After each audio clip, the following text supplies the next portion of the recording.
আজকে আপনাদের সাথে ইন্ডিয়ান একটি রেসিপি শেয়ার করব।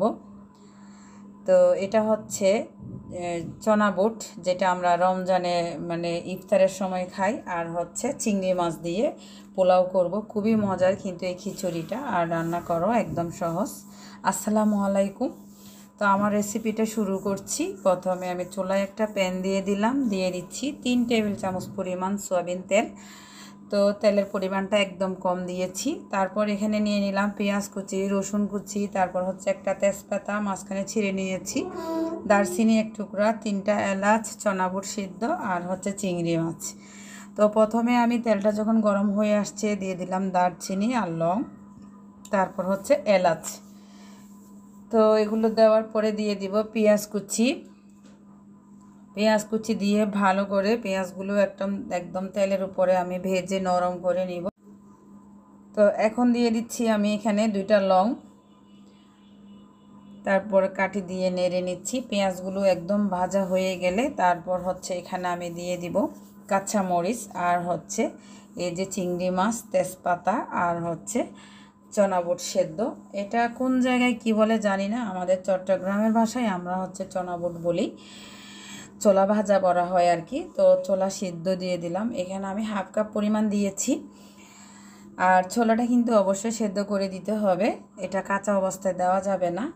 তো এখন সব কিছু দেওয়ার পরে আমি ভালো করে নেড়ে কষিয়ে নিলাম। এখন দিয়ে দিচ্ছি এখানে আমি গরম মশলা, সামান্য একটু হলুদের গুঁড়া হাফ চামচ, তারপর দিয়ে দিচ্ছি জিরার গুঁড়া, তারপর দিয়ে দিচ্ছি ধনিয়ার গুঁড়া।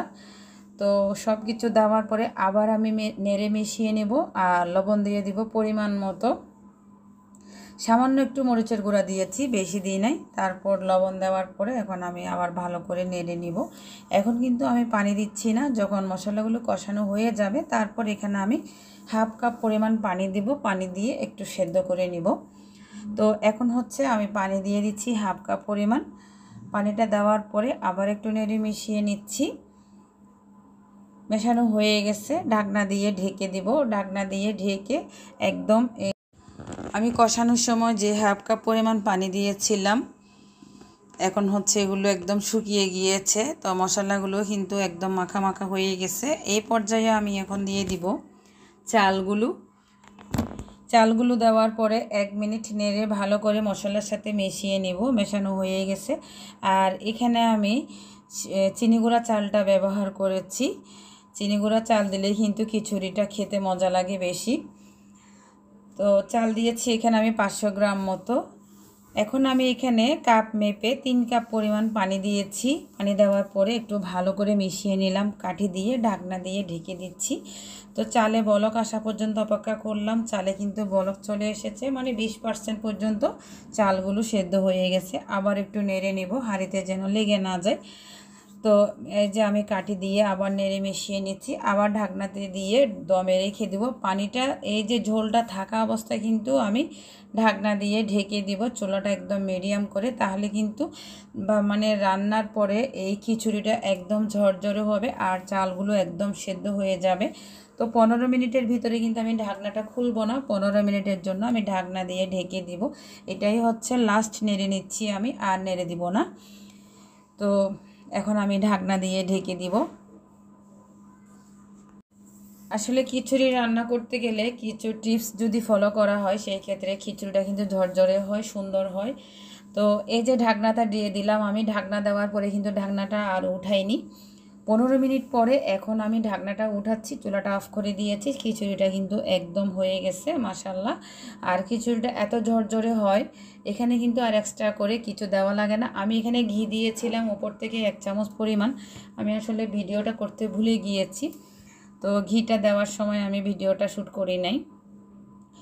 এখন হচ্ছে আমি কাঠি দিয়ে একটু নেড়ে মিশিয়ে নিলাম, আর আপনাদেরকে দেখিয়ে দিলাম কিভাবে চালগুলো একদম ঝরঝরে হয়েছে। তো খিচুড়িগুলো চুলা থেকে নামিয়ে নিলাম। এখন আমি আরেকটা চুলাতে কড়াই দিলাম, কড়াই দিয়ে ডিম ভেজে নেব। ডিম ভেজে নেওয়ার জন্য ডিম নিয়েছি এখানে 2টা ভেঙে, আমি আলাদা আলাদা করে ভেজে নিচ্ছি 2টা।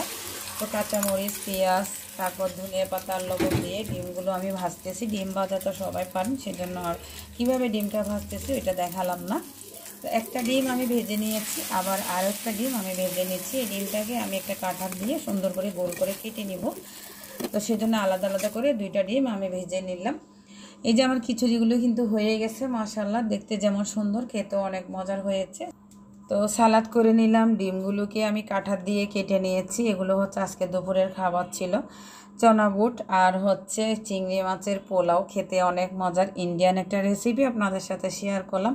এই রেসিপিটা কিন্তু ইন্ডিয়াতে খুবই জনপ্রিয়। ওনারা কিন্তু প্রায় সময় সকালবেলা যখন খিচুড়িটা রান্না করে এভাবে রান্না করে খায় আর কি। তো আশা করি আমার আজকের ভিডিওটা আপনাদের কাছে ভালো লেগেছে। ভালো লাগলে লাইক কমেন্ট শেয়ার করবেন, আমার চ্যানেলটিকে সাবস্ক্রাইব করে নেবেন। আজকের ভিডিওটা এখানে শেষ করছি। আল্লাহ হাফেজ। Thanks for watching.